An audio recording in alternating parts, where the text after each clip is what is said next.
Hello friends, வணக்கம். Welcome back to our channel. இன்னைக்கு நம்ம சேனல்ல healthy simple wheat flour tutti frutti cake எப்படி பண்றதுன்னு பார்க்கலாம். அதுக்கான ingredients பார்க்கலாம் வாங்க.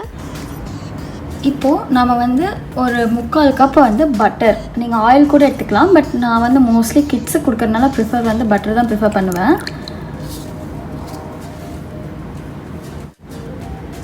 நான் ரூம் டெம்பரேச்சருக்கு வச்சு ஜஸ்ட் ஒரு 2 minutes ஹீட் பண்ணி வச்சுருக்கேன். நெக்ஸ்ட்டு பார்த்தீங்கன்னா நான் சுகர் எடுக்கிறேன். நீங்கள் வெல்லம் எடுத்துக்கலாம். நான் பியூர் ப்ரௌன் சுகர், அதாவது நாட்டு சக்கரை எடுத்துருக்கேன். உங்கள்கிட்ட என்ன இருக்கோ நீங்கள் அதை போட்டுக்கலாம். 1 கப்பு கோதுமை மாவுக்கு 3/4 கப்பு சுகர் உங்களோட டேஸ்ட்டுக்கு தகுந்த மாதிரி போட்டுக்கோங்க. சுகர்னால் நீங்கள் வெல்லம் சுகர் ரெண்டுமே எது வேணால் எடுத்துக்கலாம். இது ரெண்டையும் நம்ம இப்போ நல்லா மிக்ஸ் பண்ணிக்கலாம்.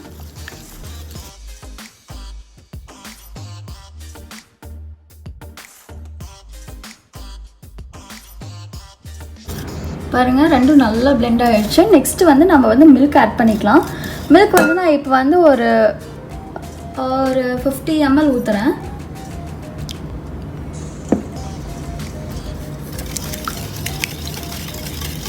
அதையும் நல்லா மிக்ஸ் பண்ணிக்கலாம். நெக்ஸ்ட்டு நான் 1 கப்பு கோதுமை மாவு எடுத்திருக்கேன். அதை கொஞ்சம் கொஞ்சமாக ஆட் பண்ணி கட்டியெல்லாம் வராத மாதிரி நம்ம மிக்ஸ் பண்ணிக்கலாம்.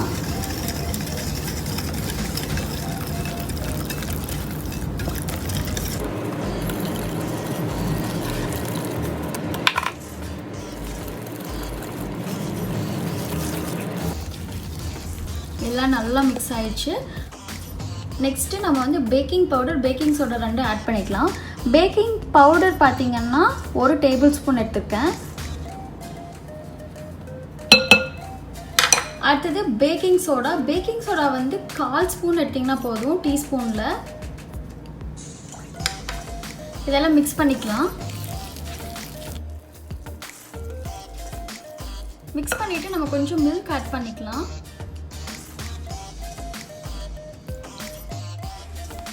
டோட்டலாக இதுக்கு பார்த்தீங்கன்னா 200 ml மில்க் நான் யூஸ் பண்ணியிருக்கேன்.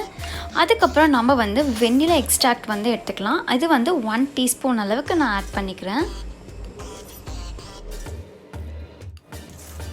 இப்போது அந்த 200 ml மில்க்லேயே இன்னும் கொஞ்சம் ரிமைனிங் இருக்குது, அதையும் நான் ஆட் பண்ணிக்க போகிறேன். உங்களுக்கு எந்த கன்சிஸ்டன்சின்னு நான் காட்டுறேன். எப்படி சொல்கிறது, ஒரு இட்லி மாவு கன்சிஸ்டன்சிக்கு நம்ம எடுத்துக்க போகிறோம். ஸோ அதையும் நம்ம அந்த மில்க்கு ஆட் பண்ணி நல்லா மிக்ஸ் பண்ணிக்கலாம். இந்த கன்சிஸ்டன்சி பர்ஃபெக்டாக இருக்கும், நல்லா க்ரீமியாக இருக்குது. ஸோ இந்த டைமில் நான் என்ன பண்ண போகிறேன்னா, நட்ஸில் வால்நட் அண்ட் பாதாம் ஆட் பண்ணியிருக்கேன். நீங்கள் பிஸ்தா, வால்நட், பாதாம் உங்களுக்கு எது பிடிக்குமோ அது நீங்கள் அது உங்களோட சாய்ஸ் தான். நெக்ஸ்ட்டு டூட்டி ஃப்ரூட்டி எடுத்திருக்கேன் நான். இதையும் கொஞ்சம் நம்ம ஆட் பண்ணி நல்லா மிக்ஸ் பண்ணிக்கலாம். இது இல்லைன்னா நீங்கள் ஸ்கிப் பண்ணிக்கலாம். இப்போ பேனில் நல்லா பட்டர் ஸ்ப்ரெட் பண்ணிவிட்டு நம்ம பேட்டரை ட்ரான்ஸ்ஃபர் பண்ணிடலாம். இப்போது நம்ம நல்லா டேப் பண்ணிக்கலாம். எதுக்காக டேப் பண்ணுறோம், நல்லா தட்டுறோம் அப்படின்னா உள்ளே ஏர் பபிள்ஸ் ஃபார்ம் ஆகி நம்மளுக்கு ஈவனாக குக் ஆகாது. அதுக்காக தான் நம்ம டேப் பண்ணிக்கிறோம். இந்த மாதிரி நல்லா தட்டிட்டு மேலே சும்மா ஒரு கார்னிஷிங்காக நான் டூட்டி ஃப்ரூட்டி போடுறேன். நீங்கள் நட்ஸ் போடலாம், இல்லை போடாமல் கூட விடலாம். இப்போ நம்ம இந்த டைமில் என்ன பண்ணுறோன்னா, அவன் ஆர் ஓடிஜி ஆர் மைக்ரோவேவ், இது டிபெண்ட்ஸ். நான் இன்றைக்கி அவன் தான் யூஸ் பண்ணுறேன். அதில் ப்ரீஹீட் 180 டிகிரி செல்சியஸ். அதில் 5 minutes to 10 minutes ப்ரீஹீட் பண்ணிவிட்டு இப்போ 20 minutes நான் அதை பேக் பண்ணியிருக்கேன்.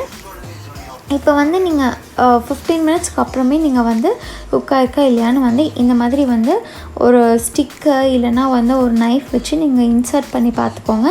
இந்த மாதிரி ஒட்டாமல் வந்துச்சுன்னா நம்மளுக்கு பர்ஃபெக்டாக பேக் ஆகிடுச்சின்னு அர்த்தம். ரொம்ப பேசிக்கான சிம்பிளான இன்க்ரீடியன்ஸில் ரொம்ப சூப்பரான ஹெல்த்தியான கேக் பண்ணியிருக்கோம். இப்போ நம்ம கட் பண்ணி பார்க்கலாம். பார்த்திங்கன்னா நைஃப்பில் நான் ரொம்ப ப்ரெஷர்லாம் கொடுக்கல, ரொம்ப சாஃப்டாக இருக்கும். இப்போ நம்ம 1 கப் தான் ஆட் பண்ணிக்கிறதுனால உங்களுக்கு லேயரோட திக்னஸ் கம்மியாக தான் இருக்கும். இன்னொரு 1/2 கப் நீங்கள் ஆட் பண்ணும்போது உங்களுக்கு கடையில் கிடைக்கிற அளவுக்கு திக்னஸ் வரும். நம்மளோட ஹெல்தி கேக் சூப்பராக ரெடி ஆகிடுச்சு. கண்டிப்பாக எல்லோரும் ட்ரை பண்ணுங்கள்.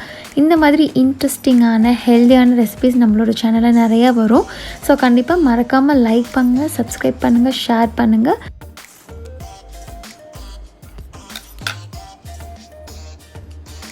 தேங்க்ஸ் ஃபார் வாட்சிங். பாய்.